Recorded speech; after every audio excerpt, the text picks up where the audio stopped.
One night, I was awakened by a strange voice. "Master, where do you want me to stab?" As a voice was heard right in front of my face, I opened my eyes, totally frightened. What I saw was a strange man talking to the air with something sharp in his hand. "Want me to take her heart out of the body?" He was putting a surgical blade or something like that right to my chest, and he said, "My master ordered me to take out your heart." While his face was heading to me, his eyes were looking at the ceiling. Snorting violently like he's getting the adrenaline rush, he kept nodding his head, then said, "Yes, sir, I'll get right on it." He told me, "Let me know how it feels when the knife penetrates into your flesh. Here it goes." I pushed him off, screaming. Then he said, backing off, "Master, I can't take out the heart. She keeps moving.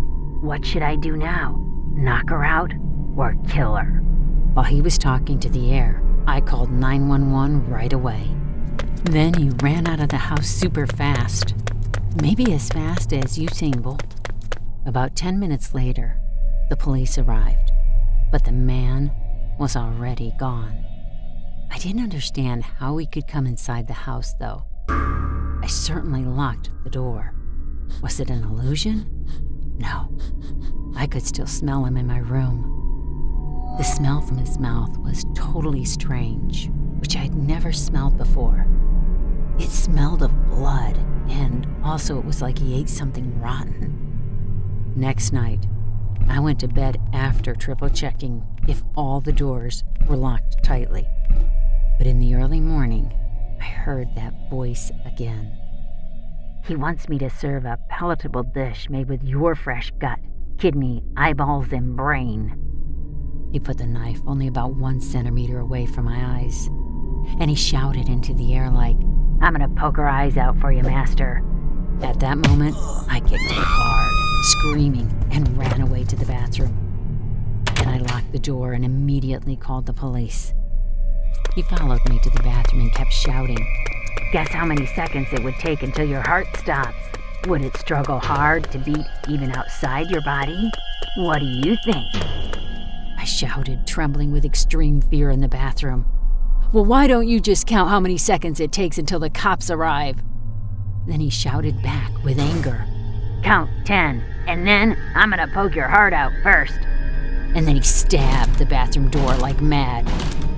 Fortunately, I heard a police siren outside in a minute, and the police rushed into the house, and he was arrested. Even getting arrested, he shouted into the air, "Forgive me, master. I'll definitely serve a nice dish for you next time." According to police investigations, a number of books and pictures related to Satanism and ancient rituals to eat human organs were found in his house. Besides, there were books about anatomy and relevant materials, surgical instruments, and even an operating table. Moreover, it was discovered that he had attempted this kind of crime several times already. He bragged that he had taken out someone's heart to eat, and even explained to the police proudly what it tasted like in detail. In addition, he showed some satanic drawings on his body, which looked like symbols of Satan made with a knife, shouting like that the master had given him an eternal life. When the police asked him who the master was, he answered like this: "We are not the only beings in this world. There are more than we know. Who I serve is far stronger and superior than humans, and he likes to eat human heart. I'm his servant and under his command. Ha ha ha." He got imprisoned after all. But before long, he was found dead in jail after taking his and other prisoners' eyes out.